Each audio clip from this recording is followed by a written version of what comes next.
Friends, welcome back to the channel. देखिए, जैसे कि आप सभी को पता है, एचपीएससी ने जो पीजीटी के एडमिट कार्ड है उनको रिलीज़ कर दिया है। 9 और 10 सितंबर को आप लोगों का पीजीटी के एग्ज़ाम कंडक्ट कराए जाएंगे और एडमिट कार्ड कल ही आप लोगों के रिलीज़ किए गए हैं। तो आप जाके साइट पे अपने जो एडमिट कार्ड है उनको डाउनलोड कर सकते हो। लेकिन यहाँ पे बच्चों को प्रॉब्लम हो रही है जो एडमिट कार्ड है उसको डाउनलोड करने में।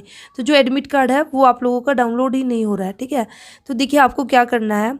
ये यहाँ पे कहीं पे भी कोई प्रॉब्लम नहीं है। जो साइट है ना, थोड़ा सा साइट में प्रॉब्लम है, साइट आपकी बिजी है, जिस वजह से आपके जो एडमिट कार्ड है वो डाउनलोड नहीं हो रहे। काफ़ी सारे कैंडिडेट है जिनके एडमिट कार्ड है जो वो डाउनलोड हो चुके हैं, लेकिन इसी के साथ ही कुछ ऐसे भी जिनके अभी भी नहीं हुए। तो उनको क्या करना है, आपको बार बार आपको चेक करते रहना है। ठीक है, अगेन एंड अगेन आपको ट्राई करना है जब तक कि आपका एडमिट कार्ड है वो डाउनलोड ना हो जाए, और उसको बार बार आपको रिफ्रेश करते रहना है। तो ऐसा कुछ नहीं है कि भी नहीं होगा, थोड़ी देर में दोपहर तक या फिर शाम तक आपका हो जाएगा। लेकिन बस आपको कोशिश यही करनी है कि भी आपको करते रहना है जब तक कि आपका एडमिट कार्ड डाउनलोड ना हो जाए, क्योंकि ये साइट ही में ही थोड़ा सा प्रॉब्लम आपकी चली हुई है। ठीक है, वैसे और कोई यहाँ पे इशू नहीं है, कोई टेक्निकल इशू नहीं है, थोड़ा साइट में ही लगा लीजिए, और ये थोड़ी सी बिजी है इस वजह से। तो कितने सारे कैंडिडेट है जिन्होंने कर लिया, और इसी के साथ ही जिन्होंने भी अपना अभी तक जिन कैंडिडेट ने अपना जो एडमिट कार्ड डाउनलोड किया है उनका जो एग्जाम सेंटर है, एग्जाम सेंटर की अगर मैं बात करती हूँ तो वह पंचकुला ही है। तो आपका जो सभी में भी चांसेस यही है कि भी अभी तक जितने भी कैंडिडेट्स का जितना भी मुझे पता चला है, तो सभी का जो सेंटर है वो पंचकुला ही देखने को मिला है।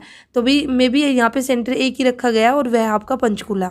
तो सभी कैंडिडेट्स का जो एग्जाम है वो शायद पंचकुला ही होगा। और इसी के साथ ही अब यहाँ पे आज जिस दिन आपका एग्जाम होगा तो आपको उस दिन किन किन बातों का ध्यान रखना, कुछ इंपॉर्टेंट इंस्ट्रक्शन है। तो वैसे तो आप रीड कर लेना, यहाँ पे आपकी कम से कम ये 30 इंस्ट्रक्शन आपकी गिवन है। ठीक है, लेकिन जो मोस्ट इंपॉर्टेंट है वो मैं आपको बता देती हूँ कि आपको क्या करना है। तो सबसे पहले तो भी आपका 9 सितंबर को, अभी ये फिलहाल मेरे पास जो एडमिट कार्ड है कॉमर्स का एडमिट कार्ड है। ठीक है, तो और जो कैंडिडेट है वे अपना देख लेना, अदरवाइज जो आपकी इंस्ट्रक्शन है वो सभी कैंडिडेट्स के लिए सेम रहेगी। तो जिनका मॉर्निंग में एग्जाम है तो उनका 10 बजे शुरू होगा और 12 बजे आपका ख़त्म हो जाएगा। 2 घंटे का आपका पेपर रहेगा। इसी के साथ ही अब देखिए यहाँ पे आपको किन किन बातों का ध्यान रखना है। तो सबसे पहले तो आपको क्या करना है कि भी आप अपने साथ the candidate are directed to bring at least 1 document in the original as a proof of their clear identity, like Aadhaar card, voter card, driving. तो सबसे पहले तो आपको भी अपना एक आइडेंटिटी कार्ड लेके जाना, बिल्कुल जहाँ पे आपकी जो आइडेंटिटी है वो क्लियर आपकी दिखे। तो उसमें आप अपना आधार कार्ड लेके जा सकते हो, वोटर कार्ड लेके जा सकते हो, ड्राइविंग लाइसेंस लेके जा सकते हो, पैन कार्ड लेके जा सकते हो। ठीक है, पासपोर्ट, ये सब आप लेके जा सकते हो। और जब आपकी एंट्री होगी तो पहले आपसे ये आपका चेक किया जाएगा, आपका जो आइडेंटिटी प्रूफ है, और उसके बाद ही आपकी एंट्री होगी। तो मोस्ट इंपॉर्टेंट आपके लिए फर्स्ट पॉइंट यही है। उसके बाद है, इसी के साथ ही आपको देखिए जैसे कि मैंने बता ही दिया कि भी जो आपकी एंट्री होगी वो तब भी होगी जब आपका एडमिट कार्ड तो आपके पास होगा ही होगा, और उसके साथ ही आपके पास एक ओरिजिनल आईडी प्रूफ होना चाहिए। ओरिजिनल आईडी प्रूफ हमने बात की अभी, जैसे आधार कार्ड है ये सब। और इसी के साथ ही आपको अपने साथ ही ब्लू या फिर ब्लैक के बॉल पॉइंट ही लेके दो पेन लेके जाने, या तो ब्लू लेके जाइए या फिर आप ब्लैक लेके जाइए, क्योंकि आपका OMR शीट बेस्ड आपका क्वेश्चन पेपर होगा, आपको फिल करने पड़ेंगे वहाँ पे जो सर्कल गिवन होगा। तो जो पेंसिल है वो आपकी अलाउड नहीं है।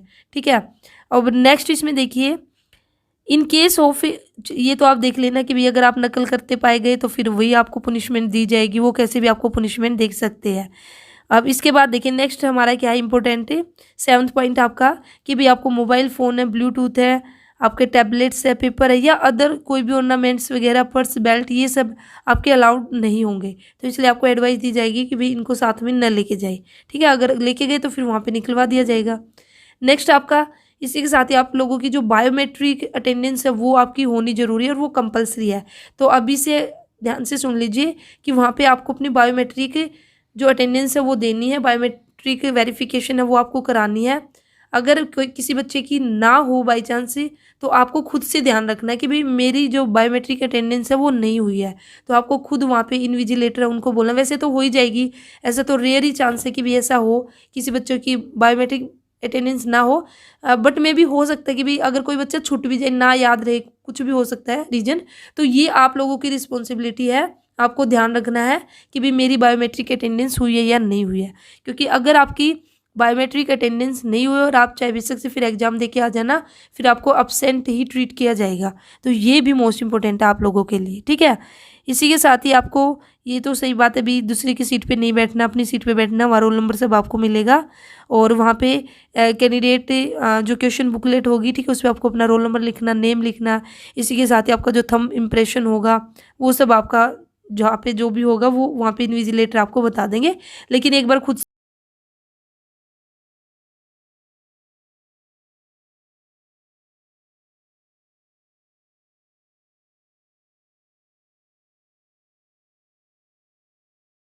और आपका जो क्लोज टाइम होगा फिर 9:50 तक आपकी एंट्री होगी। उसके बाद फिर आपकी एंट्री नहीं होगी, क्योंकि 10 बजे आप लोगों का एग्जाम स्टार्ट हो जाएगा। तो इसलिए 9:50 तक आपको कोशिश करना, 9:50 से भी पहले ही तो आप वहाँ पे पहुँच जाइए, अपनी एंट्री उसको ले लीजिए 9:50 से पहले। उसके बाद फिर आपकी एंट्री नहीं होगी, फिर चाहे कुछ भी हो, फिर चाहे रिक्वेस्ट करो या ना करो। इसलिए टाइम से घर से चलना, जो दूर है वे उसके अकॉर्डिंग, ठीक है। तो कम से कम भाई 1-1.5 घंटा पहले तो हमें पहुँचना। 8:30 की एंट्री है, तो हमारा मेन मकसद यही होना चाहिए कि भी हम 8:30 पहुँच जाए। तो 8:30 लेके चलोगे तो तब 9 बजे तक आप कम से कम पहुँचोगे। तो 9 बजे तक आप लोग पहुँच जाना, ये आप लोगों के लिए सही रहेगा, ठीक है। अब उसी के साथ ही अब एक और इम्पोर्टेंट है यहाँ पे क्या, अब आपका OMR शीट पे आपका जो एग्ज़ाम होगा, तो यहाँ पे ये जो OMR शीट रहेगी ना, वो आपको ट्रिप्लिकेट में मिलेगी। मीन्स 3 उसमें मिलेगी, एक तो आपकी ओरिजिनल हो जाएगी, उसी के साथ ही 2 आपकी डुप्लीकेट रहेगी। तो जो 2 अटैच्ड कार्बन कॉपी होगी, एक तरह से वे डुप्लीकेट हो जाएगी, ठीक है। तो इसमें बेसिकली आपका क्या होगा कि भाई ओरिजिनल और एक कमीशन के लिए होगी आपकी OMR शीट, उसको रख के, और एक होगी आपकी पर्सनल OMR शीट। तो ये जो पर्सनल है ना, इसको तो आप ले आओगे, और बाकी की जो 2 रहेंगी ओरिजिनल प्लस एक कमीशन के लिए जो एक कॉपी रहेगी, वो आप वहीं पे छोड़ के आ जाओगे, दे के आ जाओगे। लेकिन इसमें आपको बस ध्यान ये रखना है कि जब आप अपनी जो पर्सनल कॉपी है जब उसको अलग करोगे ना, तो उसको थोड़ा सा ध्यान से अलग करना है, क्योंकि जो OMR शीट है ना आपकी, यही आप इसी की आपकी स्कैनिंग होगी कंप्यूटर के अंदर। और अगर आपने इसको फाड़ते टाइम यहाँ पे कुछ मिस्टेक कर दी, ठीक है, तो फिर में भी हो सकता है कि दिक्कत आ जाए और आपका जो MR शीट है वो स्कैन ही ना हो। तो इसलिए यहाँ पे थोड़ा सा ध्यान रखना है। उन्होंने क्लियरली लिखा कि भाई ये आपका रिस्क और रिस्पॉन्सिबिलिटी है, कैंडिडेट की खुद की रिस्पॉन्सिबिलिटी है। तो जब भी वो इसको डिटेल्स करे तो उसको ध्यान से करें, भी इस तरह से ना करे कि भाई जो स्कैनिंग है वो आपकी क्या हो जाए, अनफिट हो जाए, ठीक है। तो candidate shall be responsible for detaching the original OMR sheet and the commission carbon copy and for further handing over both to the invigilator. तो इन्होंने क्या कर रखा है, सारी की सारी रिस्पॉन्सिबिलिटी है ना वो कैंडिडेट पे डाल रखी है कि भाई कैंडिडेट ही रिस्पॉन्सिबल होगा अगर कुछ हो गया तो। इसलिए कैंडिडेट को खुद से ध्यान रखना है, अपनी बायोमेट्रिक अटेंडेंस भी उसको ध्यान रखना कि उसकी हुई या नहीं हुई। इसी के साथ ही जब वह अपनी पर्सनल कॉपी साथ में लेके आएगा, तो जब उसको डिटैच करेगा, ठीक है, उसको निकालेगा वहाँ से, तो ध्यान से उसको निकालना है, ताकि जो आपकी ओरिजिनल है और जो कमीशन कॉपी है वो आपकी बिल्कुल सेफ रहे। अगर उसने फाड़ने में कुछ दिक्कत कर दी तो फिर भाई उसी की रिस्पॉन्सिबिलिटी है, उसका पेपर ही चेक नहीं होगा। तो ये इसमें थोड़ा सा इंपॉर्टेंट, इन बातों का ध्यान रखना।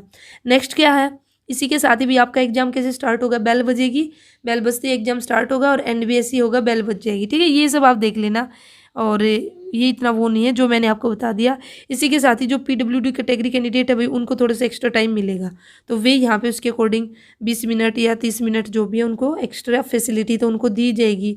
हाँ, एक इंपॉर्टेंट बात हो रही है कि भाई आपका जो रीवैल्यूएशन है ना या फिर रीचेकिंग है वो आपकी अलाउ नहीं है। और क्यों नहीं है, क्योंकि यहाँ पे जो कंप्यूटर के द्वारा ही आपकी OMR शीट है वो स्कैन की जाएगी, तो यहाँ पे फ्रॉड होने के तो चांसेस नहीं होने चाहिए जब कंप्यूटर करेगा। तो इस वजह से जो रिवैल्यूएशन है और रीचेकिंग आपकी नहीं होगी। मोस्ट इंपॉर्टेंट आपका हर एक क्वेश्चन में आपको 5 ऑप्शन मिलेंगे, और आपको क्या करना है, अगर आपको एक भी ऑप्शन, 4 ऑप्शन तो आपके रहेंगे भी, आपके आंसर है 4 में से एक है, एक आपको एक्स्ट्रा ऑप्शन मिलेगा। तो अगर आपको चारों में से आंसर पता है तो ठीक है भी, आप एक सर्कल 4 में से फिल कर दोगे। लेकिन अगर आपको आंसर नहीं पता तो उस केस में आपको जो ये 5th ऑप्शन है ना, जो ये 5th ऑप्शन है इसको फिल करना होगा। और अगर आपने ऐसा नहीं किया तो फिर आपके 0.25 मार्क्स है वो काट लिए जाएंगे एज ए नेगेटिव मार्किंग। और इसी के साथ ही अगर आपने 10% क्वेश्चन को ऐसे ही छोड़ दिया, ठीक है, 10% का मतलब क्या है, 100 नंबर का आपका पेपर होगा, और इसमें से आपने अगर 10 क्वेश्चन नहीं किए, ठीक है, 100 क्वेश्चन मिलेंगे ना, 100 में से 10 क्वेश्चन अगर आपने बिल्कुल ऐसे छोड़ दिए कि आपने उसमें जो 5th सर्कल है उसको भी फिल नहीं किया, जो 5th गोला है उसको भी नहीं भरा, तो उस केस में आपका जो पेपर है ना वो डिस्क्वालीफाई हो जाएगा। तो ये बात ध्यान रखना अपना अच्छे से। अगर आंसर नहीं पता है तो तुरंत जो आपका 5th ऑप्शन है उसको फिल कर देना, क्योंकि नहीं करोगे तो फिर वही बात, आपका नेगेटिव मार्किंग तो तब भी होगी। इससे अच्छा तो नेगेटिव मार्किंग तो बच जाएगी ना। और ये भी ध्यान रखना कि भाई 10 क्वेश्चन नहीं छोड़ के आने आपको, ठीक है। 10 अगर आपने ऐसे ही छोड़ दिए ना बिना आंसर दिए, या 5th सर्कल है उसको फिल किए बिना, तो फिर आपका जो पेपर है तो वो या आप क्या हो जाओगे, डिस्क्वालीफाई हो जाओगे। तो यहाँ पे स्पेशली लिखा है। और नेगेटिव मार्किंग है ये आपकी, ठीक है, वो आपकी 0.25 मीन्स 4 क्वेश्चन पे आपका 1 नंबर कट हो जाएगा। तो नेगेटिव मार्किंग भी यहाँ पे है, ठीक है। इसी के साथ ही आप अपना रोल नंबर है जो भी है वो अच्छे से ध्यान से फिल करना, जो भी आपकी OMR शीट पे या फिर जो क्वेश्चन बुकलेट है उसके ऊपर, ठीक है। तो ये था इसके अंदर, आप और यहाँ से रीड आउट कर लेना। और इसी के साथ ही देखिए जो सिख कैंडिडेट है, देखिए वैसे तो आपका कुछ भी अलाउ नहीं है ना, लेकिन जो कोर्ट है honourable Punjab and Haryana court है, उसने जो सिख कैंडिडेट है ना उनका जो वे जो कैरी करते हैं ना, जो सिख कैंडिडेट कैरी करते हैं, ठीक है, जो उनका कृपाण और जो कारा है ये जो भी है, तो उनको परमिशन है। लेकिन उनको परमिशन कैसे है भी, उनको और 1 घंटे पहले पहुंचना होगा, क्योंकि फिर उनकी चेकिंग की जाएगी ना, कभी भी इसमें तो वे कुछ ना लेके आ गए हो, तो इसलिए। और वैसे आपका कोई भी आपके ज्वेलरी कुछ भी आपका ऑर्नामेंट्स, ठीक है, या जैसे मैंने आपको बताया था वॉच, कुछ भी आपका अलाउड नहीं है, इसलिए अपना घर पे निकाल के जाए तो आप लोगों के लिए अच्छा रहेगा। और लास्ट में इन्होंने फिर से नोट डाल के दिया है, तो भी ये इंपॉर्टेंट है कि भी आप अपना आप candidates are directed to bring 1 photo identity as a proof of their identity like Aadhaar card, ठीक है। तो अपना ये जरूर लेके जाना जो आपका आइडेंटिटी प्रूफ है, एक फ़ोटो भी ले जाना, ठीक है। और आइडेंटिटी प्रूफ और अपना एडमिट कार्ड है उसको अच्छे से निकलवा लेना। तो ये सब आपको लेके जाना है। तो अगर मैं बिल्कुल मेन आपको बताऊं तो सबसे मेन तो यही है, अपने साथ अपना जो आधार कार्ड है वो जरूर लेके जाना, और जो आपका एडमिट कार्ड हो जाएगा, आधार कार्ड इन द सेंस भी आधार कार्ड, वोटर कार्ड, जो भी आपका आइडेंटिटी प्रूफ है। और 8:30 बजे आपकी एंट्री शुरू हो जाएगी और 9:50 तक ये एंट्री होगी। 9:50 के बाद एंट्री नहीं है, तो इससे पहले आप पहुँच जाना। तो ये बातों का ध्यान रखना। और एक ये जो 5 गोले है, तो 5th जो गोला है, 5th सर्कल है, उसको जरूर फिल करना अगर आपको आंसर नहीं पता है। तो इम्पोर्टेंट आपका ये था, इन बातों का ध्यान रख लेना।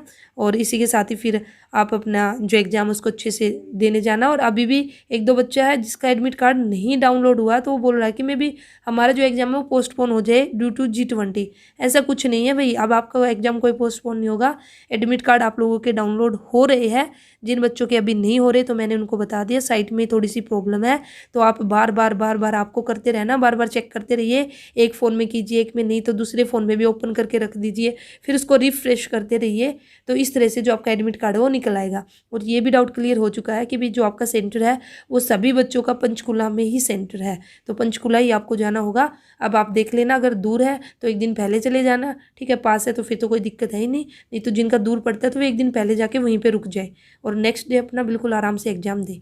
तो चलिए फिर ये थी important instruction for the candidates.